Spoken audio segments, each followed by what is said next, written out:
Looking good, looking good. I appreciate it. I'm just giving you a bad time. Still did damage.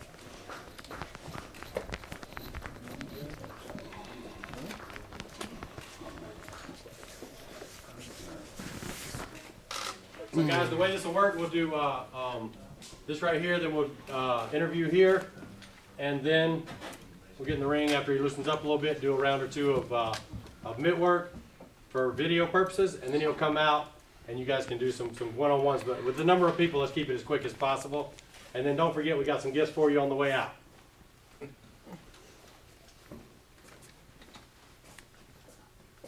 Everybody ready? Pretty good. Health-wise, how's everything for you? Health-wise, everything's great. You know, like my doctor said, everything 100%. But when we get up in the ring, we'll really see if it's 100%. You know, it's 100% to train, to hit the mitts, to hit the bag. But we'll see if it's 100% once I meet fist to face. Right after your injury, you said that this was an opportunity to develop the left hand, that you really wanted that to become kind of a second power hand. How has that progression come along? It's come along very well. You know, it's like a blessing in disguise, really. This is my third time dealing with this matter, and each and every time it allowed me to use my left hand to get a better relationship, to understand different angles that I can throw it from. So I'm looking forward to displaying something different that the people have seen, something different with the left hand, bodies, you know, different things that I see in the ring. I'm gonna take advantage of that I probably wouldn't do in other fights, just to show a little bit of this is the new Deontay Wilder 2017. Although he had major injuries, but don't count him out. No matter if he break anything, he still have a left hand that's very dangerous. What's your reaction to the jury verdict yesterday in New York? I mean, I was excited, you know, but as we all know, I still have a fight coming up. So, you know, I didn't really get too overwhelmed by it. Well, you know, I just felt like justice was done. That was the most beautiful thing about it, that justice was done. Anything else, you know, it's all good, it's all dandy, but, you know, just the feeling of justice. I didn't waste my time. I didn't, you know, go over there for nothing. And I got paid for doing something that I love to do, just train. So, Just feel like it sends a message to the other boxers out there to be clean? it's definitely a big step forward to it. You know, I would like the second notch to be placed in gear, that when these guys do test positive or anything after that, then something else is done after, whether it's a suspension, a fine, or get thrown out indefinitely. So, you know, that's what I'm looking for into the future, to really put it on these guys and let them know that you can't do this. You know, you're definitely risking not only your life, but somebody else in the ring. I mean, obviously, after you lost the Povetkin fight, you told everybody how frustrated you were. Similar thing happens this time around. I mean, is that frustration level still there? And can you bring anything that you learned from that Povetkin situation to apply? I mean, it's more mind-boggling than anything. I you know, scratch my head about it and think about, like, why would these guys do this? You know, some guys have been to the top, probably want to get back to the top. Some guys have never seen the top, don't know what it looked like, and want to experience it. And the only thing they can do is use some type of drug to enhance their body to do something that is not normally supposed to do. And when that's being said, that's cheating. You know, I don't feel how a man can live with himself to get to the top and knowing that he didn't do it the right way. He needed help. So, you know, it's a lot of these guys that's out here. It's a lot of cases out here. You know, and I advise them to stop. It's time to put away all this cheating, because that's what it's called. It's called cheating. And I advise them to stop. It's a lot of them out here. It's a lot of information that's being put out privately about certain guys that's doing it. And again, I advise them to stop. And do you think it's a problem widespread? It's definitely. A lot of guys been getting away with it for a long time because they hasn't been on the radar, you know, to get away with it. It's always been a window that they can slip through. But now the window is starting to close, you know, a little bit, as we say, especially when you sign up for the clean boxing program. You know, to even be able to fight for the title, you must be registered for the World Boxing Doping Program, the Clean Boxing Doping Program, before even being ranked and stuff like that. And that way, that no matter where you are, they can come at any time and check you to make sure everything is right. And a lot of guys is getting scared. A lot of guys has gotten dropped from the rankings because they haven't signed up for it yet. You know, and again, I advise them to stop. You know, if you want to do this, if this is what you want to do, then do it fair and square. If you can't do it off of natural ability, then go play golf or something. I know you've had. I mean, you've obviously had tests and never had it issued. I mean, when you were coming up, like these guys probably have been tempted. Were you ever tempted? Never. I mean, I've never been tempted to put something in my body that it can't normally do. You know, I've never been a cheater. Everything I've done, everything I've done it the hard way. You know, everything that came to me have came the hard way. You know, I don't know what it is to be given. You know, I don't know what that feels like. Even when I'm out, I don't like people to give me nothing. I can pay for everything I have, you know.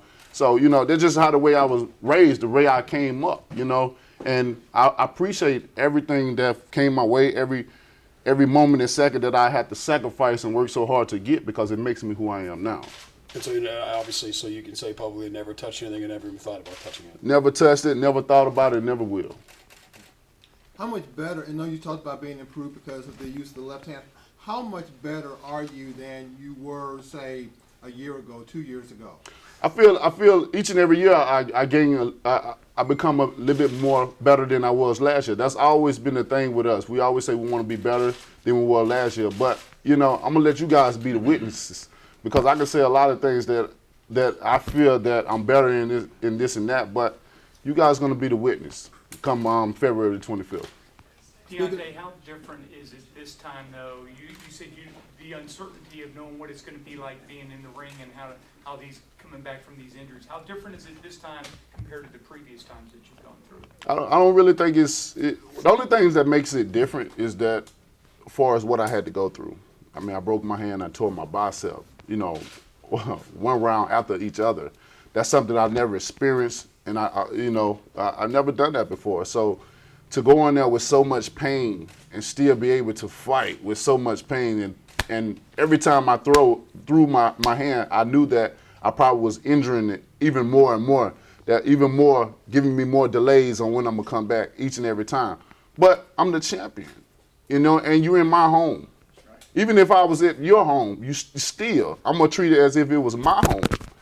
And with that being said, nobody's gonna beat me, no matter what it is. They really gonna have to take me out of the ring for me to stop fighting. That's just my mentality. That's just how I am. That's why I feel God blessed me with this ability. And with this ability, I'm showing each and every time that I was meant to do this, no matter who may get in the ring. And boxing is a business. The fights that people want to see happen could happen right now for business purposes. But eventually, if that keep winning, and of course I'm gonna keep winning, it's gonna come together. And when they do come together, it's gonna be worth my while and his while, to where he could be able to support his family as well as I continue to support mine. How far away do you think we are from uniting the belts?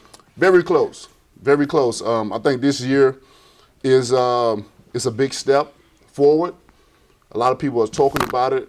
My team is 100% on board with it. So we're trying to make the appropriate measure and the right approach to get me in the perfect position as possible to get all the other belts. You know, you hear a lot of other guys talking about unification now. It's becoming a big subject now. But it seems like they're going elsewhere. The title holders, of course, they want the biggest payday that they can get if they're going to lose the title stuff. I understand that it's the business part about it. But as long as the talk is alive and it's started, then we should see some great fights happen, especially at the end of the year. You know, I'm gonna keep it. What stands out about Washington? That he's athletic. He's tall, 6'6". He got nice weight. Got power. So you know, it's not like I have the more advantage. You know, he's an athlete as well as I, tall, you know, just as well I could touch him, he can touch me as well too.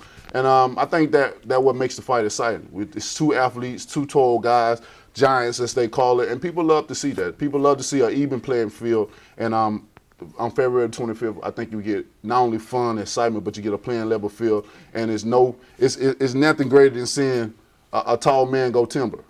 Is the height a huge thing? So you are not concerned about Is it? the height a huge thing? I mean, like, your opponent grew 4 inches for the most part in the last Well, I month. prefer them to be tall. You know, when they're taller, the competition is much easier for me. I see a lot of things. Then you know, I'm more cautious than a lot of things than a shorter fighter. So by me being cautious is allowing me to see a lot of other things You know, I take this very serious. Every fight I take serious, but especially when they're at our level, I take them even more serious because I know just as well if I make a mistake, I can be punished if they're experienced enough to be able to captivate on me making mistakes. I can make mistakes all I want in the ring, but if you're not able to capitalize on it, then I'm gonna continue to do it and set you up. So you know the height gonna play a major factor in it, but I'm excited about it. Does Washington know what's coming for him? He don't. Washington don't know what's coming. I think he's overwhelmed with the excitement of having the opportunity to fight for a world title. I remember when I was a contender coming up, I was very excited. You know, I was ready to go. He said some of the similar things that I say said coming up. But I really don't think he understands what's February 24th holds for him. He's messing with one of the dangerous fighters in the division, and I'm glad that he's saying he's ready. You know, I don't want to hear no excuses. We both had the same amount of time to train within a month. This was not a short notice fight. Anything under 2 weeks is not short notice for me. You know, coming up in my career, I done had the 2 weeks. I done had 1 week notice where I had to be ready, and I was already ready. But for him, he's always in camp with another fighter that's going to be on my card, which is Dominique Brazil. He's been in camp with him. He's already been fresh and training even before he got the call. Now we both started a month of time. We had the same amount of time to train, so he's going to be ready. It's not a short notice. It's the same amount of time of training, and may the best man win. Since it's Valentine's Day, is there anything you want to say to Sophia? Well, unfortunately, Valentine's Day, Sophia get that every day. So, you know, in that just basic, traditional, happy Valentine's Day, baby. Are you a romantic on this day, or? For Valentine's Day for me, I have my beliefs about it. You know, I really feel it's out of a lot of other holidays. It's a man-made holiday. It's a day to make money. You know, I don't understand a day that you do every day. You know, some women get treated every day with flowers, candy, or whether it's vice versa, candy or flowers, go out to eat. And then that night you already know what go down. So, you know, it's a money-making holiday. Whoever came up with it was brilliant to come up with it. But for that reason, you know, I don't take it away from nobody else that like to celebrate it. This is just my own tradition, my own belief about what I do. I still give the gifts, and I still let my princess feel like they're special and stuff like that. But for me, you know, it don't really mean too much for me. I mean, it's an obvious question, but another fight at home. I mean, just how much of a gift is this for you to be able to fight again in Alabama? Man, it's a blessing. It's a blessing. Each and every time I fight home, I always think about when me and Jay used to talk about these situations. When we used to talk about these things, man, I can't wait till this happen, or wouldn't this be great if that happened?